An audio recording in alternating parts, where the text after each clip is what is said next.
மாத்திரை எடுத்தா நீங்க சீக்கிரமா செத்துருவீங்கன்னா, நமக்கு இன்னைக்கு மாத்திரை இல்லாம 4 நாளா கூட கழிக்க முடியாத நிலைமையில இருக்கிறோம். ஆனால் என் இயேசு அற்புதமானவர், என் இயேசு அற்புதமானவர். சொல்லுங்க ஆமென். நம்முடைய தேவன் யாரு? அற்புதமான தெய்வம் நமக்கு இருக்கிறார். அல்லேலூயா. அப்ப அந்த மாதிரி ஒரு நிலையில ஒரு கடினமான பாதை, வாலிப வயதிலே மறிக்கிறோம் என்பது இன்றைக்கு சிரிச்சுட்டு சொன்னாலும் அன்றைக்கு அது வேதனைப்படுகிற ஒரு வாழ்க்கை. அப்போ என் வீட்டுக்கு ஒரு ஊழியர் வந்தார். எனக்கு அண்ணன் முறை வேண்டும். அவர் இன்னைக்கு காமினி ஐயா சொன்னது போல அவர் எனக்கு வற்புறுத்தி நீ இயேசுவை நம்புப்பா, இயேசுவை நம்புப்பான்னு சொன்னார். நான் அவரிடத்துல கேட்டேன், நான் பிறந்தது முதல் கிறிஸ்தவன், நானு பிறந்தது முதல் கிறிஸ்தவன். ஒரு கிறிஸ்தவனுக்கு கிறிஸ்து தேவையா?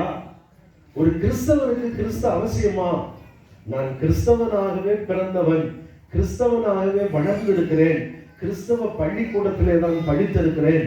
இன்றைக்கும் கிறிஸ்தவ ஸ்தாபனங்களிலே என் வாழ்க்கை பாதை முழுவதும் கிறிஸ்துவத்தை சார்ந்த பள்ளிகள், கிறிஸ்துவத்தை சார்ந்த கல்லூரிகள், கிறிஸ்துவத்தை சார்ந்த மனிதர்களோடு தான் இருந்திருக்கிறேன். எனக்கு எதற்கு கிறிஸ்து? எனக்கு எதற்கு கிறிஸ்து? எனக்கு அது தேவையில்லையே. இவர் திடீர்னு இன்றைக்கு சொல்லுகிறார், நீ இயேசுவை நம்பினால் உன் வாழ்க்கையில ஆண்டவர் உனக்கு விடுதலையை கொடுப்பார். நான் சொல்றேன், அந்த இயேசுவை தான் நாங்க பிறந்ததிலிருந்து நாங்க கிறிஸ்தவர்கள். ஆனா கிறிஸ்தவம் என்பது நம்முடைய வெளி சடங்குகளிலே அல்ல, நம்முடைய உள்ளத்திலே நாம் இயேசு கிறிஸ்துவை எந்த அளவிற்கு நம்புகிறோம், எந்த அளவிற்கு நாம் ஏற்றுக்கொள்ளுகிறோம் என்பதை பொறுத்ததுதான் கிறிஸ்தவ வாழ்க்கை. நம்ம நம்பிக்கையற்ற வாழ்க்கை. கிறிஸ்தவத்திலே பிறந்தாலும் கிறிஸ்துவின் மேல் நம்பிக்கை இல்லை, கிறிஸ்தவத்திலே பிறந்தாலும் கிறிஸ்துவின் மேல் விசுவாசம் இல்லை. இந்த வியாதி படுக்கையிலே உண்மையான ஒரு கிறிஸ்தவனாக ஒரு மனிதன் இருப்பான் என்று சொன்னால், இன்றைக்கு நாம் ஒரு குருடன், பர்திமை குருடன், இயேசுவே தாவீதின் குமாரனே எனக்கு இறங்கும் என்று ஆண்டவரிடத்தில் கேட்டதை போல ஒரு கிறிஸ்தவன் தேவனுடைய வல்லமையை உணர்ந்திருந்தால், இயேசு கிறிஸ்துவனுடைய வல்லமையை உணர்ந்தவனாக இருந்தால், அவன் யார்கிட்ட கதறி இருந்திருப்பான்? என் இயேசுவே என்னை குணமாக்கும் என்று கதறி இருந்திருப்பான். ஆனா கிறிஸ்தவ குடும்பத்தில் பிறந்திருந்து இயேசுவை நோக்கி கதறுவதில்லை. அந்த நிலையை குறித்து எனக்கு தெரியவில்லை. அப்ப அந்த ஊழியக்காரர் சொன்னார், எப்பா நீ மரண படுக்கையில் இருக்கிறார், நீ இயேசுவை நம்புப்பா, நீ இயேசுவை மாத்திரம் உன் வாழ்க்கையில ஏற்றுக்கொள் என்று சொன்ன. எனக்கு அது ரொம்ப கோபம்.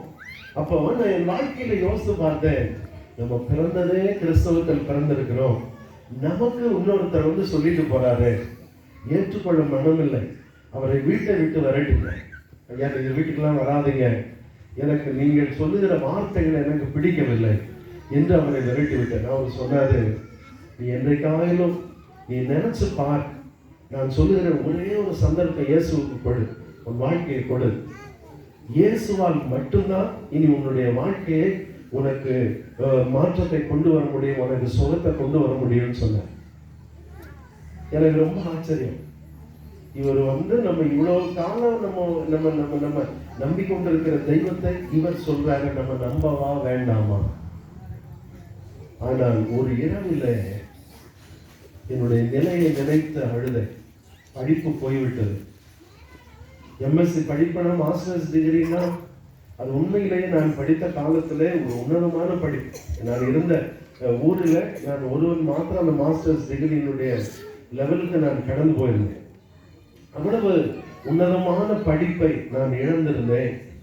குடும்பத்தில் நேற்று சொன்னேன், செல்வத்தை இழந்திருந்தேன், நம்பிக்கையை இழந்திருந்தேன், சரீர சுகத்தை இழந்திருந்தேன். எல்லாவற்றிலும் ஒரு இழப்பை மாத்திரமே வாழ்க்கையில சந்தித்து விட்டு, எனக்கு வாழ்க்கையில மரணம் மட்டுமே முடிவாக, வாழ்க்கையில அது மாத்திரம்தான் என் கண்களுக்கு தெரிந்து, எல்லாம் போய்விட்டு. அப்போ ஒரு நாள் இரவில் தூக்கம் வரல. வியாதி படுக்க, வியாதி படுக்க, வியாதி படுக்க, வியாதி படுக்க. இந்த வியாதி படுக்கையில இனி எழும்புவோமா என்றெல்லாம் நிச்சயம் இல்லாத வாழ்க்கை. இனி எத்தனை நாட்களிலே நாம் மரிக்க போகிறோம் என்ற நிலை. அன்றைக்கு மனதில் நினைத்தேன், நாம் முதலாவதாக இன்று வரைக்கும் ஒரு கிறிஸ்தவனாக பிறந்தோம், இயேசுவை நோக்கி இன்னும் கூப்பிடவில்லை. அன்றைக்கு தாவீதின் குமாரனே எனக்கு இறங்கும் என்று ஒரு பந்திமையை அன்றைக்கு கூப்பிட்டாமே, இந்த இயேசுவை நாம் இந்த இரவு வேளையிலே கூப்பிடலாமா? இந்த இயேசுவை நம்முடைய மனதிலே நினைக்கலாமா? இந்த இயேசுவாகிய தெய்வத்தை நம்முடைய வாழ்க்கையில் அவர் சொன்னதை போல உள்ளத்திலே நம்பி நாம் இந்த வேளையிலே நாம் அவரை ஏற்றுக்கொள்வோமா? எனக்கு ஒரு குழப்பம், எனக்கு ஒரு சங்கடம். ஆனால் வாழ்வதற்கு ஆசை, வாழ்வதற்கு வழி தெரியவில்லை. வாழ்வதற்கு ஆசை, மருத்துவர்களால் கைவிடப்பட்டிருந்தேன். வாழ்வதற்கு ஆசை, எந்த விதமான ஒத்தாசைகளும் வாழ்க்கையில இருந்ததில்லை. நம்பிக்கை, எதிர்பார்ப்புகளை இழந்து நின்றிருந்தேன். அப்போ ஒரு நாள் இரவில் நல் இரவு தூக்கம் வரல. மரணம் மரணம் மரணம், இந்த வார்த்தை மாத்திரம் தான் மனதில் இருக்கிறது. சீக்கிரமா செத்துரும், சீக்கிரமா செத்துரும். இன்னொரு கொடுமை என்னன்னா,